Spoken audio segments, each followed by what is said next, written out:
ഓം ശ്രീ സായിരാം. ഇന്ന് അന്തർശയത്തിന്റെ ഹോസ്റ്റ് ശ്രീ പ്രേമസായി കാസർഗോഡാണ്. പ്രേമസായി തുടങ്ങിക്കോളൂ. സായിരാം. ഓം ശ്രീ സായിരാം.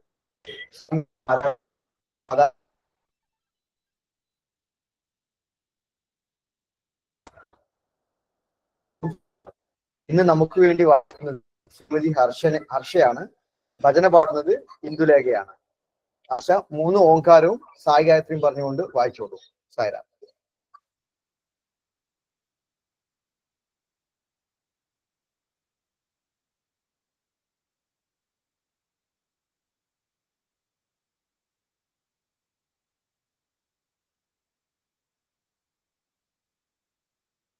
ഹർഷ കേൾക്കാവോ?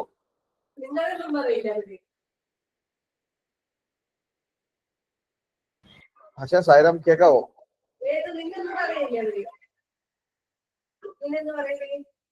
ഹർഷനിൽ കാണുന്നില്ല സായിരാം. ഞാൻ ഒന്ന് വിളിക്കാം. ഇപ്പൊ ഉണ്ടായിരുന്നു.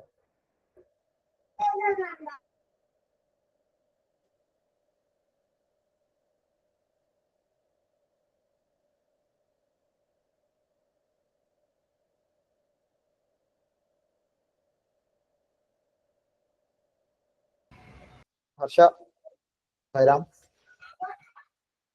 Network issue വല്ലതുണ്ടോ?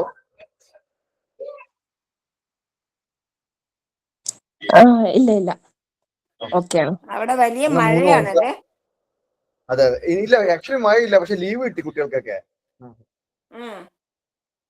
അതെ, നാളെ ലീവാണല്ലോ. അതെ 3 ഓംകാരും 3 സായി ഗായത്രിയും ചൊല്ലിയിട്ട് സ്റ്റാർട്ട് ചെയ്തോളൂ. സായിരാം. പ്രശ്നമില്ലെങ്കിൽ വീഡിയോ ഓൺ ചെയ്തോളൂ. ഹർഷ വീണ്ടും മ്യൂട്ടിലാണ്. വീഡിയോ ഓൺ ചെയ്താൽ ബുദ്ധിമുട്ടായിരിക്കും.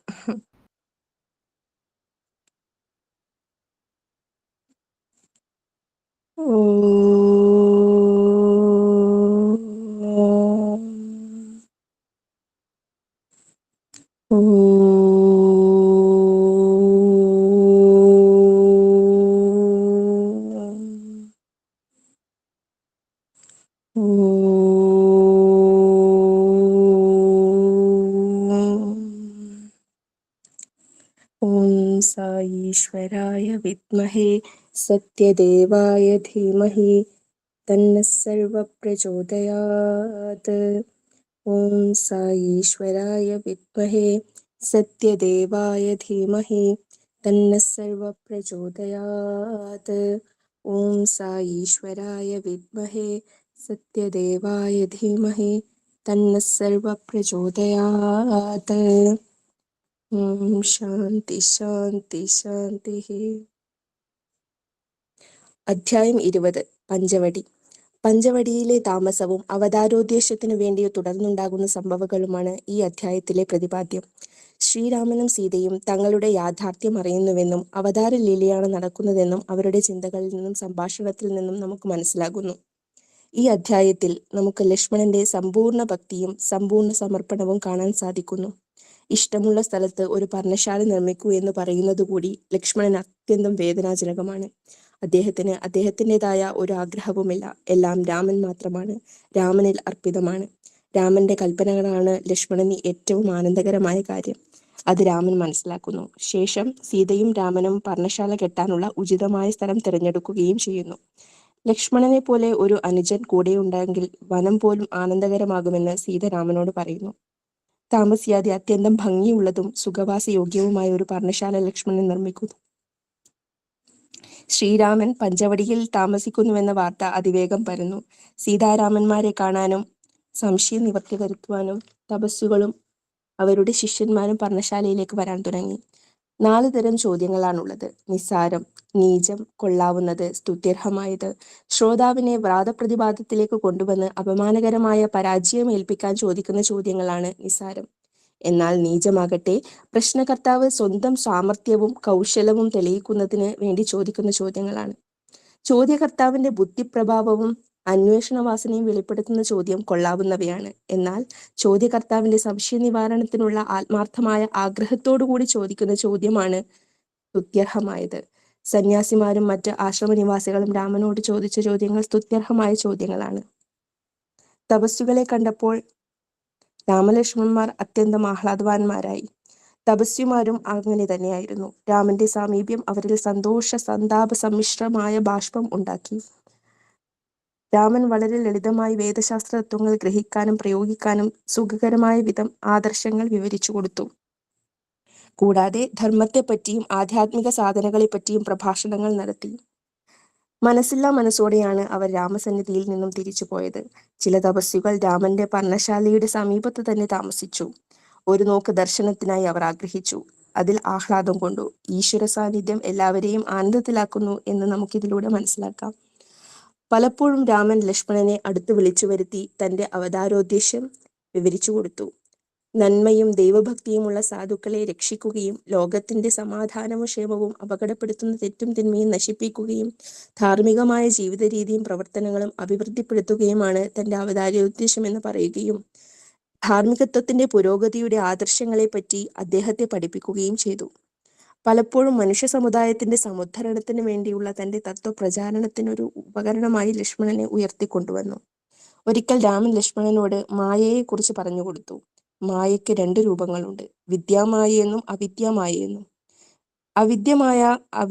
അവിദ്യമായ ദുരിതങ്ങൾക്ക് കാരണമായി തീരുന്നു. എന്നാൽ വിദ്യാമായയ്ക്ക് പുരുഷോത്തമന്റെ സാന്നിധ്യത്തിൽ മാത്രമേ അവൾക്ക് ത്രിഗുണാത്മികയായ പ്രപഞ്ചത്തെ സൃഷ്ടിക്കാൻ സാധിക്കുകയുള്ളൂ. ഒരു യഥാർത്ഥ ജ്ഞാനിക്ക് ജാതിയോ സമൂഹമായോ ഒരു ബന്ധവും ഉണ്ടാകില്ല. ഇവിടെ നാനാത്വമോ വൈവിധ്യമോ ഒന്നുമില്ലെന്നും എല്ലാം ഒന്നാണെന്നും മനസ്സിലാക്കിയ ആളാണ് യഥാർത്ഥ ജ്ഞാനി. അതായത് സർവം ഖല്യുതം ബ്രഹ്മ. ഇവിടെ രാമൻ ലക്ഷ്മണനോട് ത്രിമൂർത്തികളുടെ തത്വത്തെക്കുറിച്ച് പറഞ്ഞു കൊടുക്കുകയാണ്. സത്വ രജോ തമോ ഗുണങ്ങളിൽ ഓരോന്നിലുമുള്ള ബ്രഹ്മത്തിന്റെ പ്രതിഫലനമാണ് ബ്രഹ്മ വിഷ്ണു മഹേശ്വരന്മാർ. രജോ ഗുണം മൂർത്തീകരിച്ചതാണ് ബ്രഹ്മാവ്. സത്വഗുണത്തിന്റെ മൂർത്തിമദ്ഭാവം വിഷ്ണുവും തമോ ഗുണത്തിന്റെ രുദ്രന് ശിവനെന്നും ഈശ്വരനെന്നും പേരുണ്ട്. ജ്ഞാനി ഈ 3 പിരിവുകളിൽ നിന്ന് അപ്പുറം മേലോട്ടും കീഴോട്ടും പോയി ആ ഒന്നിന്റെ ഉൽപ്പത്തി അന്വേഷിക്കുന്നു. അദ്ദേഹം മാത്രമാണ് സന്യാസി അല്ലെങ്കിൽ വൈരാഗി എന്ന പേരിന് അർഹനാകുന്നത്. കാരണം അദ്ദേഹത്തിന് രാഗമോ ഇഷ്ടാനിഷ്ടങ്ങളോ ഇല്ല. മായ മറയാൻ ജീവാത്മാവ് പരമാത്മാവിന്റെ ഒരു പ്രതിരൂപം മാത്രമാണെന്നും പരമാത്മാവും അതും തമ്മിലുള്ള വ്യത്യാസം സത്യത്തിൽ അടിസ്ഥാനമില്ലാത്തതാണെന്നും കണ്ടുപിടിക്കാൻ കഴിയണം. പരബ്രഹ്മം തന്നെയാണ് പരമാത്മാവ്. നമ്മുടെ പദവിക്കും സ്വധർമ്മത്തിനും അനുസരിച്ച് പ്രവർത്തിച്ചാൽ നമുക്ക് നിർലോഭത്വം ലഭിക്കുന്നു. പരമാത്മാവുമായുള്ള യോഗം സാധിക്കുന്നതിന് വേണ്ടി യോഗാനുഷ്ഠാനം ചെയ്യുക. അപ്പോൾ നമുക്ക് ജ്ഞാനം സിദ്ധിക്കും. ഈ ജ്ഞാനമാണ് ആധ്യാത്മിക പുരോഗതിയുടെ അവസാന പടിയെന്ന് ഭഗവാൻ പറഞ്ഞു തരുന്നു. ആന്തരികമായ ആനന്ദത്തിനു വേണ്ടിയുള്ള ആത്മപരിശോധനയിലും അന്വേഷണത്തിലും സീതാരാമലക്ഷ്മണന്മാർ ധാരാളം സമയം ചെലവഴിച്ചു. ഒരു ദിവസം ലക്ഷ്മണന്റെ ദൃഷ്ടിയിൽ ഒരു നാരകവള്ളി പെട്ടു.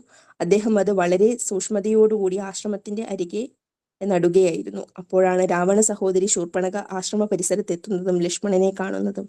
ലക്ഷ്മണന്റെ സാത്വിക സൗന്ദര്യം ശൂർപ്പണഖയെ ഹഠാത് ആകർഷിച്ചു. ശൂർപ്പണഖ ഉടനെ തന്നെ ഒരു സുന്ദരിയായ യുവതിയുടെ വേഷം ധരിച്ച് ലക്ഷ്മണനെ സമീപിച്ചു. ശൂർപ്പണഖ ഒരു മടിയും കൂടാതെ തന്നെ വിവാഹാഭ്യർത്ഥന നടത്തി. ലക്ഷ്മണൻ വളരെ നിസ്സാരമായി അവളെ ഒഴിവാക്കി. ശ്രീരാമന്റെ ആശ്രിതൻ മാത്രമാണ് താനെന്നും താൻ സ്വതന്ത്രനല്ല എന്നും പറഞ്ഞു. ലക്ഷ്മണൻ അവളെ രാമന്റെ അടുത്തേക്ക് പറഞ്ഞുവിട്ടു. രാമനെയും സീതയെയും കണ്ട ശൂർപ്പണഖയുടെ കണ്ണിനെ അവൾക്ക് തന്നെ വിശ്വസിക്കാനായില്ല. അത്തരമൊരു സൗന്ദര്യം അവൾ ഏതൊരു പുരുഷനിലും സ്ത്രീയിലും കണ്ടിട്ടില്ലായിരുന്നു. ഒരു നിമിഷം ആ സൗന്ദര്യം ആസ്വദിച്ച് അവൾ അങ്ങനെ നിന്നു. പിന്നീട് അവൾ രാമനെ സമീപിച്ചു. ഞാനൊരു ഏകപത്നി വ്രതക്കാരനാണ്. എന്റെ കൂടെ എന്റെ ഭാര്യയും ഉണ്ട് എന്ന് രാമൻ പറയുകയും ലക്ഷ്മണന്റെ അടുത്തേക്ക് പറഞ്ഞു വിടുകയും ചെയ്തു. ഇത് പലവരും ആവർത്തിച്ചു. അവസാനം സഹികെട്ട ശൂർപ്പണഖ ഉഗ്രരൂപിണിയായി മാറി. അപ്പോൾ തന്നെ രാമൻ ലക്ഷ്മണനെ നോക്കി കൈ ഉയർത്തി വിരലുകൊണ്ട് 4 എന്ന് കാണിച്ചു. ലക്ഷ്മണന് ക്ഷണം ആ കൽപ്പനയുടെ പൊരുൾ മനസ്സിലായി. 4 എന്നതുകൊണ്ട് രാമൻ 4 വേദങ്ങളെയാണ്, അതായത് ശ്രുതിയെയാണ് ഉദ്ദേശിച്ചത്. ശ്രുതിക്ക് ചെവി എന്നും അർത്ഥമുണ്ട്. രാമൻ കൈ മേലോട്ട് ഉയർത്തിയിരുന്നു. ആകാശം പഞ്ചഭൂതങ്ങളിൽ 5ാമത്തേതാണ്. ശബ്ദം അതിന്റെ ഗുണവും. ശബ്ദബ്രഹ്മം എന്നറിയപ്പെടുന്ന ബ്രഹ്മത്തിന്റെ ഈശ്വരന്റെ പ്രതീകങ്ങളാണ് ശബ്ദം. ഈശ്വരൻ സ്വർഗത്തിൽ വസിക്കുന്നു. പൊക്കിയ കൈകൊണ്ട് ഈ സ്വർഗത്തെയാണ് സൂചിപ്പിച്ചത്. സ്വർഗത്തിന് നാഗം എന്നും പറയും. നാസാമൂക്കി എന്നൊരർത്ഥവുമുണ്ട്. കുശാഗ്രബുദ്ധിയായിരുന്ന ലക്ഷ്മണൻ ഇത് മനസ്സിലാക്കി ശൂർപ്പണഖയുടെ മൂക്കും കാതും ഛേദിച്ചു. ഇതിന് പകരം വീട്ടാനായി ഞാൻ എൻ്റെ സഹോദരനായ രാവണനെ ഇവിടെ കൊണ്ടുവരും എന്നാക്രോശിച്ചുകൊണ്ട് അവൾ വനത്തിലേക്ക് മറഞ്ഞു. അവളുടെ സഹോദരന്മാരായ ദണ്ഡകാരണ്യത്തിൽ വിഹരിക്കുന്ന 14,000 രാക്ഷസ സൈന്യന്മാരുള്ള ഗരന്റെയും ദൂഷണന്റെയും അടുത്തേക്ക് അവൾ ഓടി. അവിടെ ചെന്ന് തനിക്ക് സംഭവിച്ചതിനെ പറ്റി പുലമ്പി. അങ്ങനെ ഖരദൂഷണാദികളുടെ സൈന്യം രാമന്റെ ആശ്രമം ലക്ഷ്യമാക്കി പാഞ്ഞു. ശ്രീരാമൻ ഇതറിഞ്ഞിരുന്നു. രാമൻ സീതാദേവിയെ ഗുഹയിലേക്ക് മാറ്റി ലക്ഷ്മണനെ അവിടെ കാവൽ നിർത്തിയിരുന്നു. രാമൻ ഒറ്റയ്ക്ക് അവരെയെല്ലാം നേരിട്ടു. ഇതിനിടയിൽ രാമൻ ഏവരെയും മോഹിപ്പിക്കുകയും അന്യോന്യം മനസ്സിലാക്കാൻ കഴിയാതാക്കുകയും ചെയ്യാൻ കഴിയുന്ന സമ്മോഹനാസ്ത്രം അവരുടെ മേൽ പ്രയോഗിക്കുന്നു. തന്മൂലം ഓരോ ഭടനും അടുത്ത ഭടനെ രാമനായി കണ്ടു. രാമൻ ഇതാ രാമൻ എന്നാർത്ത് വിളിച്ച് ആക്രമിച്ചു. അങ്ങനെ അവർ ആഹ്ലാദപൂർവം കൊന്നൊടുക്കി. ഖരനും ദൂഷണനും അവരുടെ സഹസൈനികരോടൊപ്പം മൃതിയടഞ്ഞു, മോക്ഷം പൂകി. ത്രികാലജ്ഞാനികളായ ചില മുനിമാർ ഇനിയുള്ള ദിവസങ്ങൾ വളരെ കരുതിയിരിക്കാൻ അഭിപ്രായപ്പെട്ടു. രാമൻ രാവണനുമായി ഏറ്റുമുട്ടുന്ന ആ സന്തോഷകരമായ സംഭവം ഉത്കണ്ഠാപൂർവം കാത്തിരിക്കുന്ന വിധം തലയാട്ടി. പക്ഷെ ഒന്നും പറഞ്ഞില്ല. ഭാവിയെപ്പറ്റി ഒന്നും അറിയാത്ത ഭാവത്തിൽ അവിടുന്ന് നടിച്ചു. ശൂർപ്പണഖ നേരെ രാവണന്റെ അടുത്തു പോയി ഉച്ചത്തിൽ അലമുറയിട്ടു. രാവണൻ കാര്യം തിരക്കി.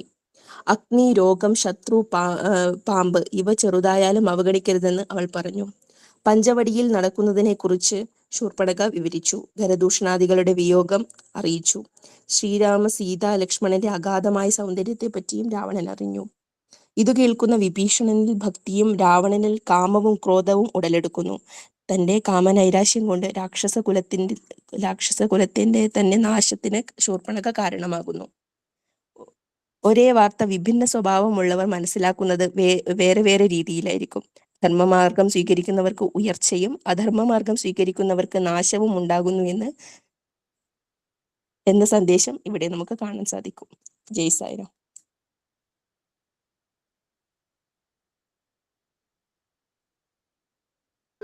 സാരം ആഷ്ട്ര നന്നായിട്ട് സംഗ്രഹിച്ചു കേട്ടോ. അപ്പൊ ഭഗവാന്റേത് വെച്ചോളൂ.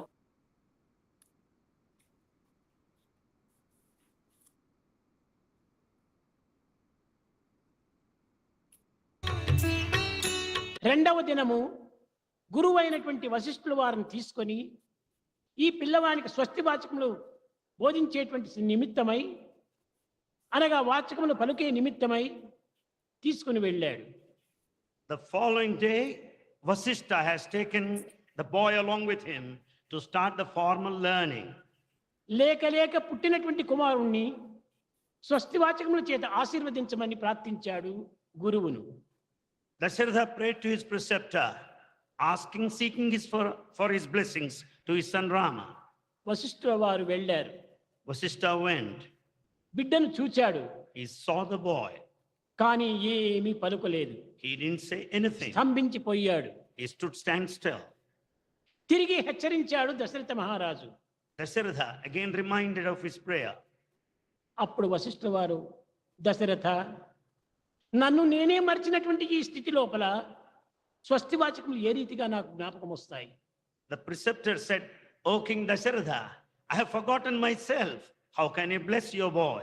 ఏ నిమిత్తమై నీ దగ్గర నేను చేరితనో, The purpose for which I have come here, ఆ యొక్క పరిపూర్ణమైనటువంటి యొక్క ఫలితము ఈనాడు నేను అనుభవించాను. that very purpose that brought me here is fulfilled. వశిష్ఠుల వారు సర్వశక్తిమయుడు, Vasishtha is highly powerful. సర్వజ్ఞుడు. He knows all. కానీ అయినప్పటికీ దశరథ మహారాజు ఇంటి లోపల కేవలము పురోహితుడిగా నియమించడంలో ఉండేటువంటి అంతరార్థం ఏమిటి? What is the inner significance behind the preceptor Vasishtha serving in Dasharatha, though he is so powerful and mighty? Dasharatha, నీ ధనము నాకు అక్కరలేదు, నీ దశరథ. గౌరవ మర్యాదలు నాకు అక్కరలేదు, నీ పీఠ స్థానములు నాకు అక్కరలేదు. నేను వచ్చినది నీ గృహములో శ్రీమన్నారాయణమూర్తి జన్మించబోతున్నాడు, అతని దర్శించే నిమిత్తమై నేను ఈ విధమైనటువంటి పనిలో నేను ప్రవేశించానన్నాడు. Vasishtha said, Dasharatha, I don't want your power, the pelf and the money. I don't want any position either. I have come here to see Sriman Narayana, who is కనుక going to be born in ఆ your family. స్వరూపమును నేను ఈనాడు దర్శించాను. Today I had the vision నా of చిరకాల Narayana. వాంఛ నెరవేరినది. It's my long desire నేను fulfilled. ధన్యుడనైనాను. My life is redeemed. ఇంకా ఇతనికి నేను స్వస్తివాచకం ఏ రీతిగా చెప్పాలి? How am I to bless him now? నేనంత అజ్ఞానిని కాదు అన్నాడు. I am not that ignorant as you think. పరమాత్మనకు స్వస్తివాచకాలు చెప్పడంలో ఉండినటువంటి యొక్క అజ్ఞానము చెప్పరానటువంటిది. You cannot estimate the ignorance when one wants to bless the very God తెలిసి himself. నేను ఈ అజ్ఞానంలో మునగటము ఇది చాలా పొరపాటు. In full knowledge, I cannot afford to be innocent. జన్మించినటువంటి వాడు శ్రీమన్నారాయణుడు. The one who is born is Sriman Narayana, నీవు God. పుత్రవాత్సల్యం చేత మాయలో మునిగి ఉంటున్నావు Because of your affection towards your son, you are deluded. అని చెప్పి కంటిదారలు కార్చుకుంటూ వెనుకకు వెళ్ళాడు. So saying, he was shedding the tears of joy and returned.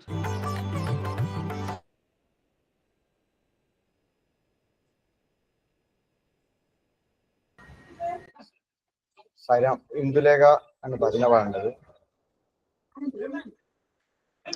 Sai Ram.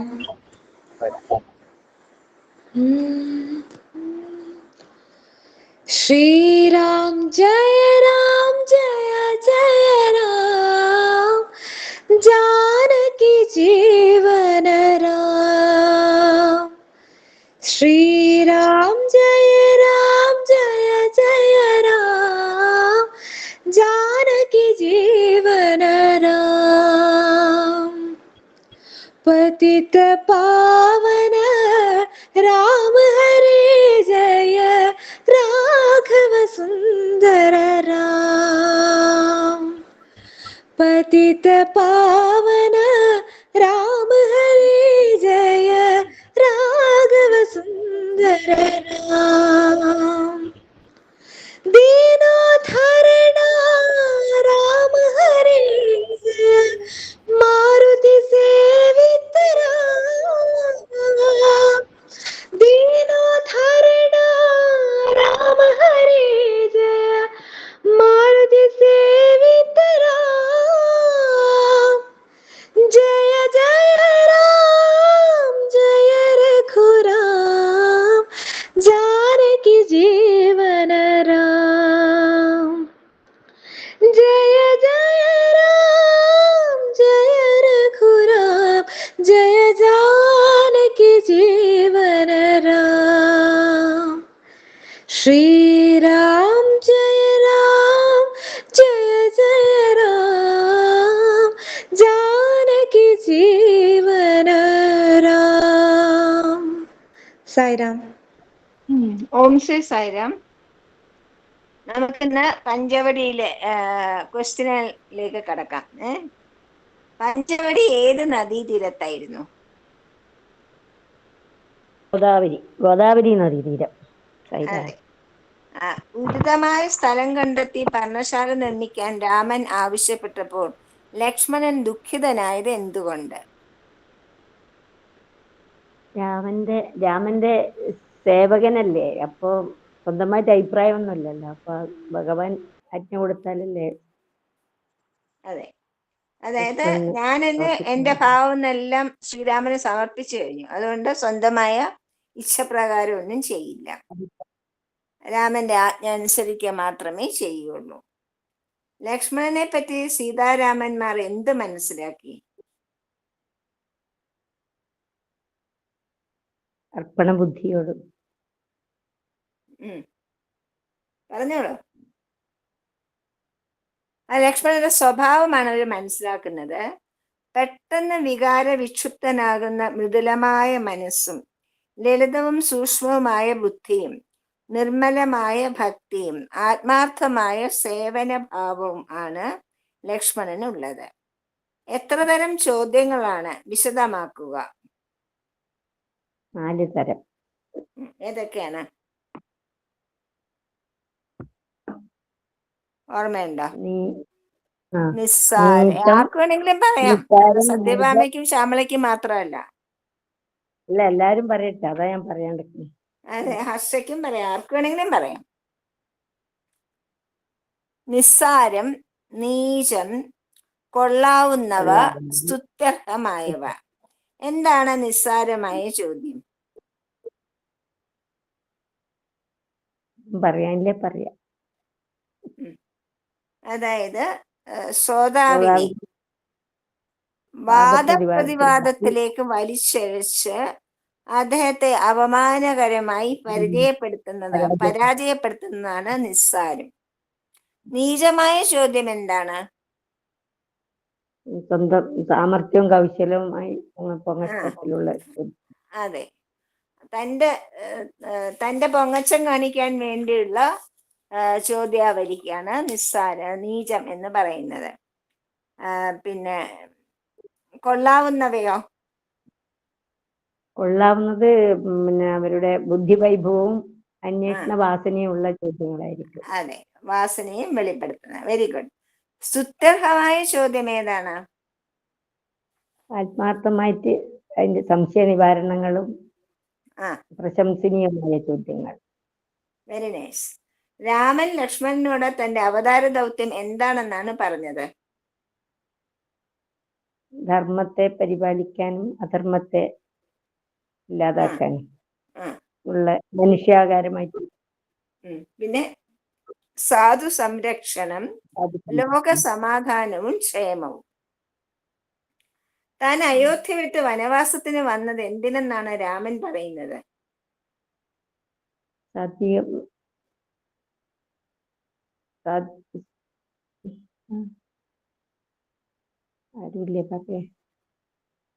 Ramayana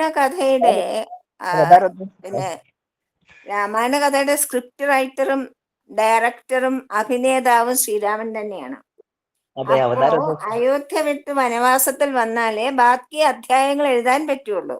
അതായത് തന്റെ അവതാര ഉദ്ദേശം നടക്കണമെങ്കിൽ വനവാസത്തിന് തന്നെ വരണം. അതുകൊണ്ടാണ് വന്നത്. മായയുടെ ഫലങ്ങൾ എന്തൊക്കെയാണ്? മായ കൊണ്ട് നമുക്കുണ്ടാവുന്ന ദോഷങ്ങൾ എന്തൊക്കെയാണ്?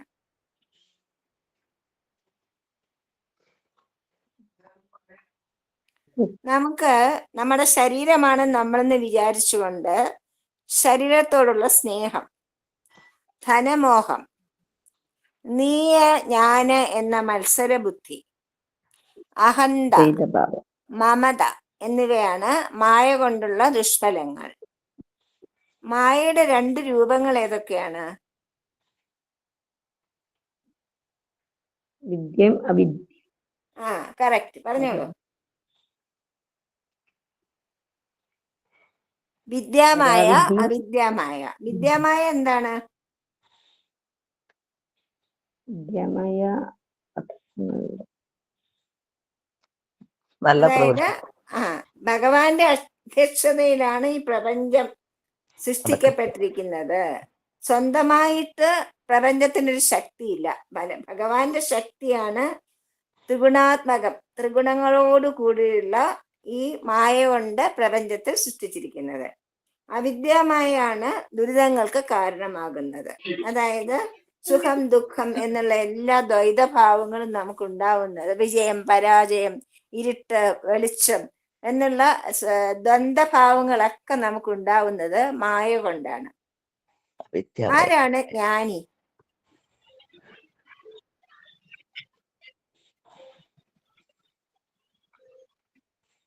അതായത് ജാതി, സമൂഹം, അവകാശങ്ങൾ, ബാധ്യതകൾ ഇതെല്ലാം ഉപേക്ഷിക്കുന്നവനും പ്രായമോ പദവിയോ പരിഗണിക്കാത്തവനും നാനാത്വമോ വൈവിധ്യമോ ഇല്ലെന്നും സർവം ബ്രഹ്മമാണെന്നും അറിയുന്ന ആളാണ് ജ്ഞാനി. സർവത്ര ഈശ്വരനെ കാണുന്ന ആളാണ് ജ്ഞാനി.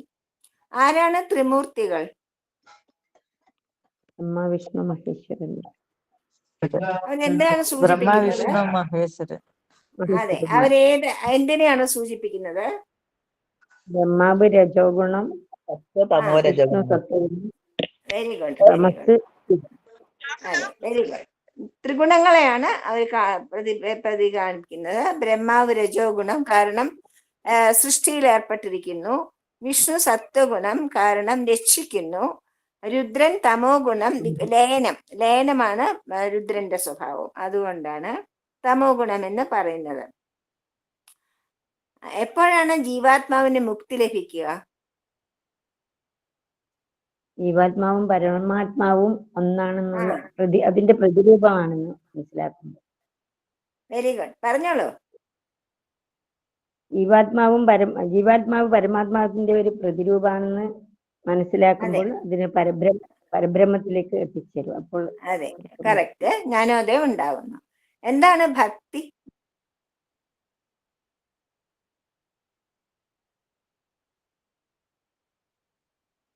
ഭക്തി എന്ന് വെച്ചാൽ എന്താണ്? ഭഗവാനോടുള്ള പരമമായ പ്രേമമാണ് ഭക്തി. അടിയുറച്ച വിശ്വാസവും പ്രേമവും. ഭഗവാനുള്ള അടിയുറച്ച പ്രേമമാണ്. പരമാത്മാവിൽ സമർപ്പണം ചെയ്ത ഭക്തന് അമേയമായ ആനന്ദം ലഭിക്കുന്നു. ഭക്തിമാർഗത്തിൽ ചരിക്കുന്നതിന് സഹായമാകുന്നത് എന്താണ്? ഭക്തി നമുക്കുണ്ട്, പക്ഷെ അതിൽ ഉറച്ചു നിൽക്കണമെങ്കിൽ നമുക്ക് ഒരാളുടെ കാരുണ്യം അല്ലെങ്കിൽ അനുഗ്രഹം വേണം. അത് ആരുടെയാണ്?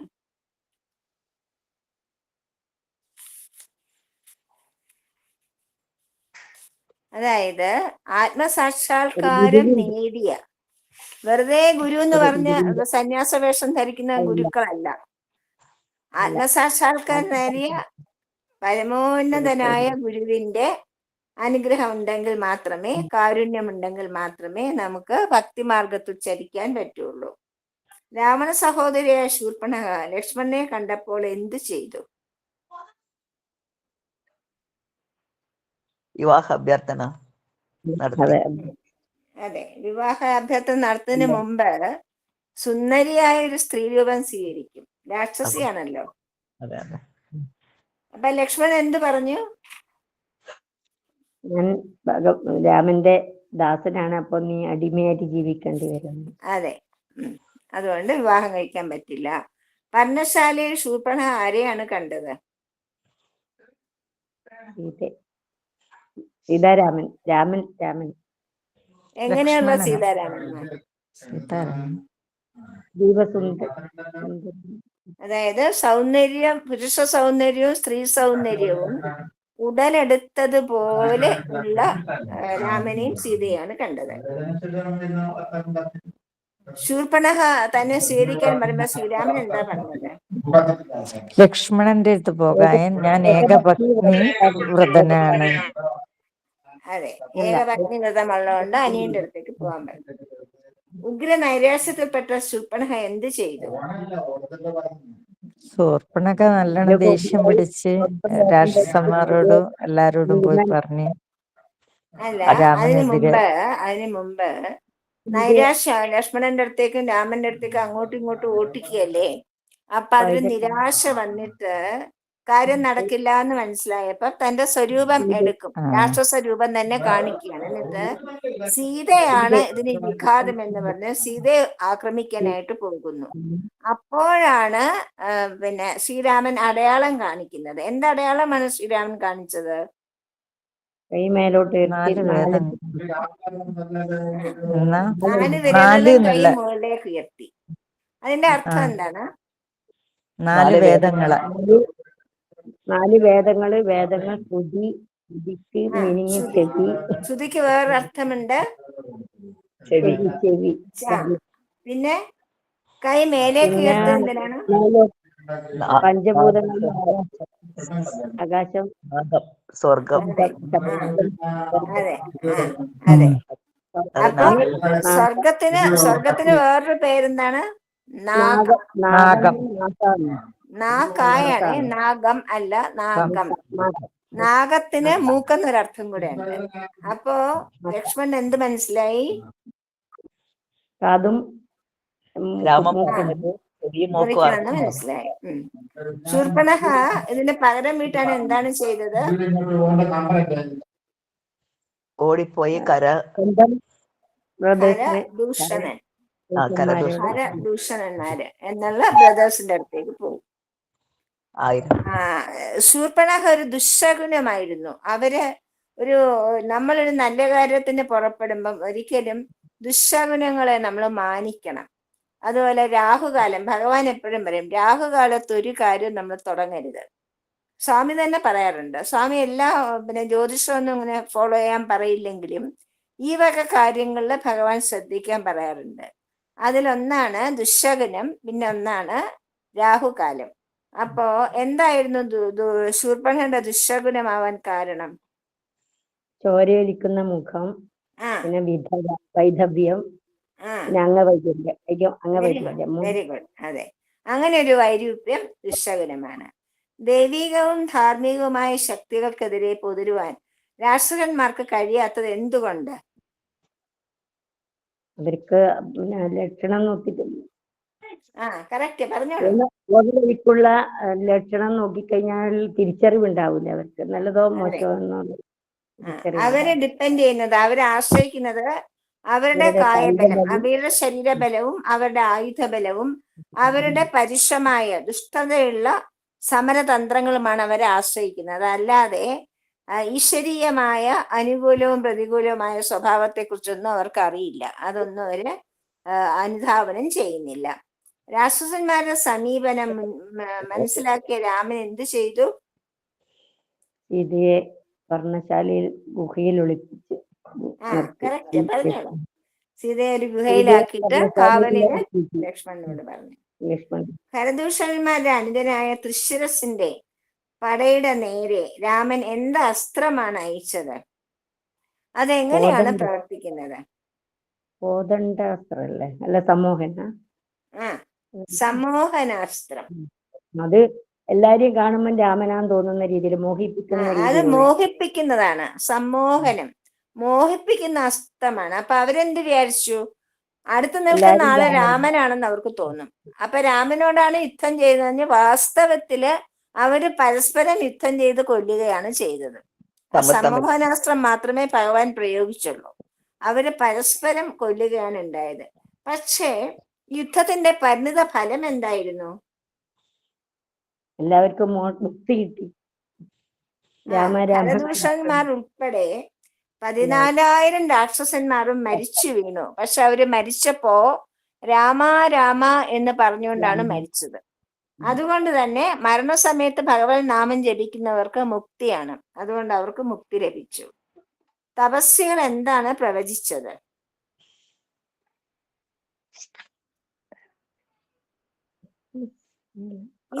ഈ വിവരം അറിഞ്ഞപ്പോ തപസ്വികൾ എന്ത് പറഞ്ഞു രാമനോട്?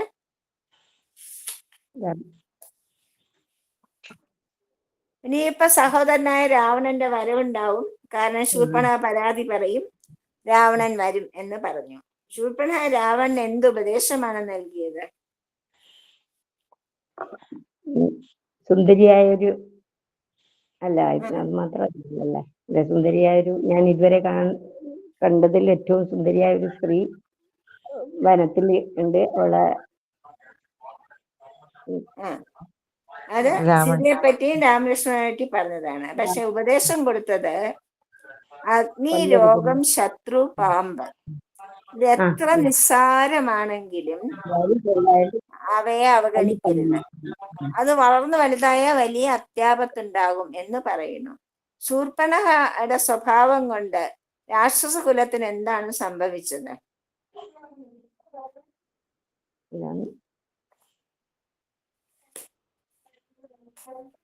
ശൂർപ്പണയുടെ കാമവും മന്ധരയുടെ ക്രോധവുമാണ് രാമായണ കഥയുടെ വഴിത്തിരിവിനുള്ള ആധാരം. അപ്പൊ ആ കാമം പൂർത്തിയാക്കാൻ സാധിക്കാത്തത് കൊണ്ട് ഒരു സഹോദരി എങ്ങനെയാണ് സഹോദരന്മാർക്ക് നാശമുണ്ടാക്കുന്നത് എന്നുള്ള ഒരു സന്ദേശമാണ് ലോകത്തിന് ശൂർപ്പണഖ നൽകുന്നത്. നമ്മുടെ കുടുംബങ്ങളിലെല്ലാം കാണാറുണ്ട് അസൂയയും കുശുമ്പും ഉള്ള സഹോദരിമാര്, അല്ലെങ്കിൽ സ്വാർത്ഥമതികളായ സഹോദരിമാര് സ്വന്തം സഹോദരന്മാരുടെ ജീവിതം നശിപ്പിക്കുന്നത് നമ്മൾ എന്നും കണ്ടുകൊണ്ടിരിക്കുന്ന കാര്യമാണ്, അല്ലേ? അത് പണ്ടേ തന്നെ സ്ത്രീ സ്വഭാവമായിരുന്നു എന്നുള്ള ഒരു സന്ദേശമാണ് ശൂർപ്പണഖ നമുക്ക് നൽകുന്നത്. മനസ്സിലായില്ലേ? അതാണ് ഈ പാഠത്തിൽ നിന്ന് നമുക്ക് പഠിക്കാനുള്ളത്. ഇനിയിപ്പോ ഹർഷ സമസ്ത ലോക പറഞ്ഞോളൂ.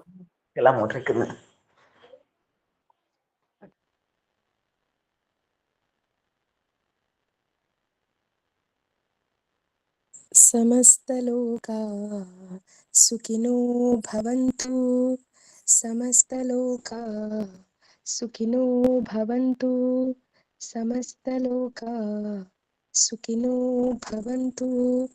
ഓം ശാന്തി ശാന്തി ശാന്തി.